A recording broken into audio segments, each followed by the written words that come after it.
This clip is brought to you by SaveWithConrad.com.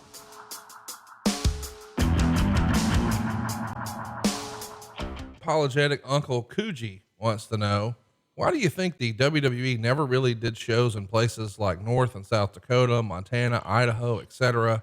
There are tons of hungry wrestling fans up this way, and we rarely get any wrestling. Arn, is that just based on population, do you think? I mean, some bean counter somewhere says, hey, there's not enough folks here to support the show.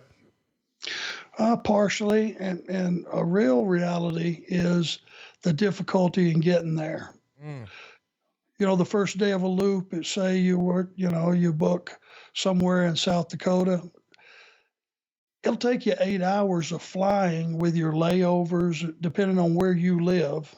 If you live on the East Coast, it'll take you sometimes 7 or 8 hours just to fly there. Then once you work the show, the very next show could be another 7 or 8 hour plane trip, depending on, because as we know, WWE is notorious for skipping around a lot. But I think it's more of a logistics thing, hard to get out there. It probably is based on what the population is. Maybe it's the time of year.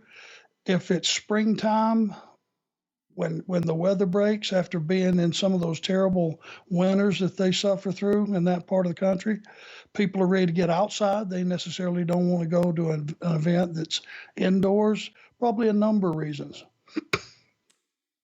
TJ wants to know, Scott Price wants to know, when you traveled abroad, which country did you enjoy visiting the most? And which country did you enjoy visiting the least when you were on a wrestling tour?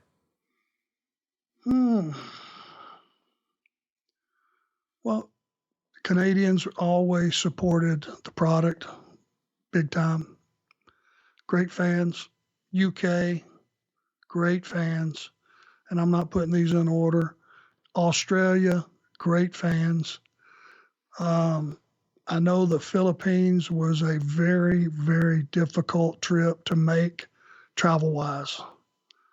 With the connections that you had to make and the length of the flights and all that, it was extremely tough. Japan, great turnout on the fans as far as drawing good money and their interest and the respect level they had for wrestlers.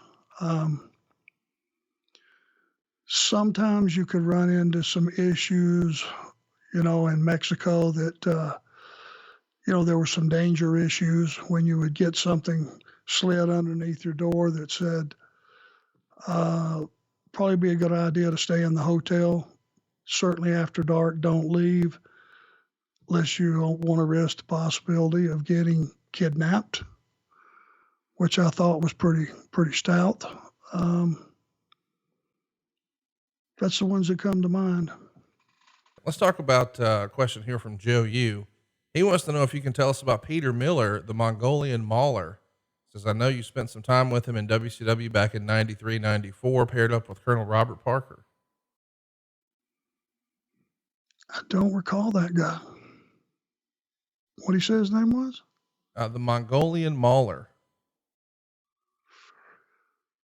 I guess we'll have to do some research on that because I don't recall that guy. Talk to us. Sorry about that. What about Puerto Rico? Lewis wants to know, did you ever get a chance to compete in Puerto Rico? It would have been quite the opportunity in the 80s, it feels like. No, I never went to Puerto Rico. Obviously, after the issues with Bruiser Brody, I never really cared to go there. Quite frankly, I had heard the stories about the fans throwing rocks and bottles and batteries and all the issues of going down there prior to that happening. And I was lucky enough to stay booked in some really, really good territories in the States. So I have never had actually anyone try to recruit me to go down there. I was really never available. But I heard it was a beautiful place to work if you were working the territory, living on the beach, obviously. Hey, it's Conrad Thompson. Thanks for checking out the podcast here on YouTube. Be sure to hit the subscribe button and the notifications bell so you get a notice anytime we upload some new content. And go save yourself some money right now. If you're in a 30-year loan or you have credit card debt, it's not a matter of if I can save you money, it's a matter of how much. Find out right now for free at SaveWithConrad.com.